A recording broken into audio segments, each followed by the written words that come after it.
শনিবার যক্ষ্মা নিবারণী হলঘরে all Tripura অনঅর্গানাইজড workers Congress এক গুরুত্বপূর্ণ সভা অনুষ্ঠিত হয়। সভায় উপস্থিত ছিলেন প্রদেশ কংগ্রেস সভাপতি আশিস কুমার সাহা, বিধায়ক সুদীপ রায় বর্মন, গোপাল চন্দ্র রায় সহ অন্যান্য নেতৃত্ব। এদিনের এই বৈঠক নিয়ে প্রদেশ কংগ্রেস সভাপতি আশিস কুমার সাহা জানান, কংগ্রেসের অসংগঠিত শ্রমিক সংগঠন সারা দেশে শ্রমিকদের নিয়ে কাজ করছে। এই কাজ চলেছে ত্রিপুরাতেও।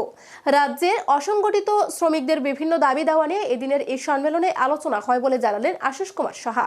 তিনি বললেন, বৈঠকে যে সিদ্ধান্তগুলো হয়েছে সেই সিদ্ধান্ত অনুযায়ী আগামী দিন শ্রমিকদের দাবি দেওয়া নিয়ে আন্দোলনের রাস্তায় নামবে কংগ্রেসের অসংগঠিত শ্রমিক সংগঠন। তিনি বললেন, বর্তমান সরকার কর্পোরেটদের তোষামোদকারী সরকার। গোটা দেশের অসংগঠিত শ্রমিকদের বঞ্চনার মুখে ঠেলে দেওয়া হয়েছে।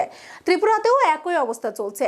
ইউপিএ সরকার সময়ে সরকারের তরফ থেকে অসংগঠিত শ্রমিকদের বেশ কিছু সুযোগ সুবিধা প্রদান করা হয়েছিল। আজকের দিনে অসংগঠিত শ্রমিকদের কাছ থেকে সেসব সুযোগ সুবিধাও কেড়ে নেওয়া হয়েছে। ত্রিপুরাতে পড়ছে এর প্রভাব। রেগায় অসংগঠিত শ্রমিকদের দৈনিক কাজের সংখ্যা কমছে। এনজিএন রেগায় সারা দেশে কেন্দ্রীয় সরকার বাজেটের বরাদ্দ কমিয়ে দিয়েছে। রাজ্যেও একই অবস্থা। রাজ্যে রেগার কাজ 100 দিন থেকে কমে এখন 30 দিনের নিচে এসে দাঁড়িয়েছে। এর বিরুদ্ধে লড়াই করতে এদিন কংগ্রেসের অসংগঠিত শ্রমিক সংগঠনের ত্রিপুরা শাখার এই গুরুত্বপূর্ণ সম্মেলন বলে জানালেন প্রদেশ কংগ্রেস সভাপতি আশিস কুমার সাহা।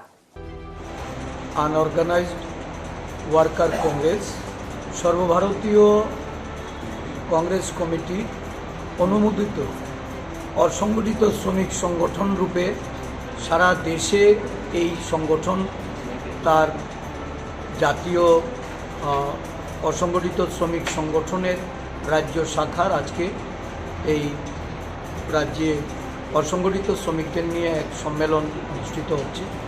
এই সম্মেলনে রাজ্যে অসংগঠিত শ্রমিকদের বিভিন্ন দাবি দাওয়া নিয়ে তারা আলোচনা করে আগামী দিন এই দাবি দাওয়া আদায়ের লক্ষ্যে আন্দোলন সংগঠিত করবে। এই রাজ্যে বর্তমানে যে সরকার, এই সরকার আসলে কর্পোরেটদের স্বার্থ রক্ষার জন্য দেশের সরকারের নাই এই রাজ্যে অসংগঠিত শ্রমিকদের অবহেলিত করে রেখেছে।